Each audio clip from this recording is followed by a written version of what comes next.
بسم الله الرحمن الرحيم، والصلاة والسلام على أشرف خلق سيدنا محمد وعلى آله وصحبه أجمعين. حبايب قلبي وحشتوني. تعالوا النهاردة نعمل محشي وفراخ بخلطة هتحبوها جدا. أنا هنا عذرا كنت عملت التقلية. ضربت بصل في الكبة وتبلته. أنا بحب أحمر البصل بالتوابل، يعني حطيت السمنة والزيت وحطيت البصل شوحته شوية ونزلت عليه بالكمون، شعرة كمون صغيرة، كزبرة، فلفل اسمر، بهارات فراخ 7 بهارات، وحطيت الملح وشوحت في بعضه لحد ما احمر. وبعدين حطيت التقلية انا كنت مفرزاها، وهنا كانت التقلية جاهزة معانا بالمنظر ده. هنا قطعنا الشبت والكزبرة والبقدونس، وهنا الرز نحطه على بعض، نغسل الرز نحطه على بعض. وهنا انا هحشي ورق عنب وكرنب كنت مفرزاه.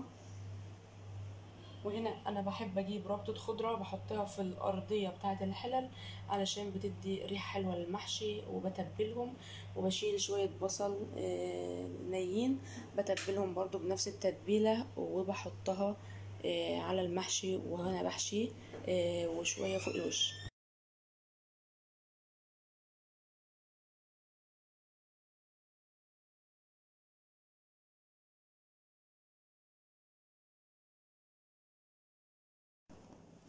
وهنا يا حبايب قلبي كنا لفينا المحشي، وطبعا سقيناه شوربة الفراخ، ونحط شوية توابل برضو على الوش، وكده نشف وبنسيبه على نار. الكرنب ما بيشربش ميه زي التاني، فيدوب الميه بتعديش السطر الاول.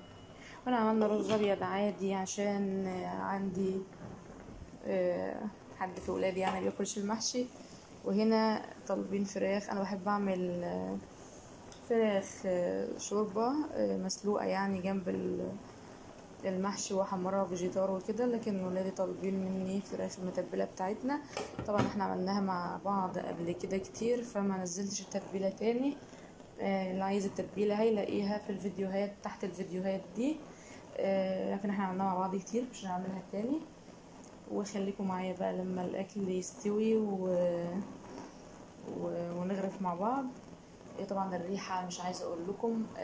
نصيحة مني طبعا، المحشي يهتم بتوابله قوي.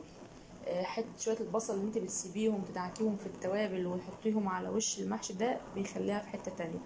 مش تحطيها في انا بحطهاش في الخلطه بتاعه المحشي وانا بحشي، لا، انا بحطها فوق المحشي وهو بيستوي. تمام. بتدي ريحه بامانه قلب الشقه. تتبيله الفراخ طبعا دي في حته تانية، يعني معتمداها على طول. جربوها بجد مش هتندموا.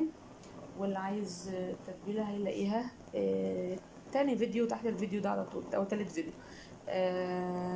طبعا يا رب اكون بقدر افيدكم بحاجه، وخليكم معايا لحد ما نغرف الاكل. واي حد عنده استفسار يكتب لي في التعليقات. طبعا انتوا اشطر مني كتير في الحاجات دي، ويا انت تحت امركم في اي حاجه.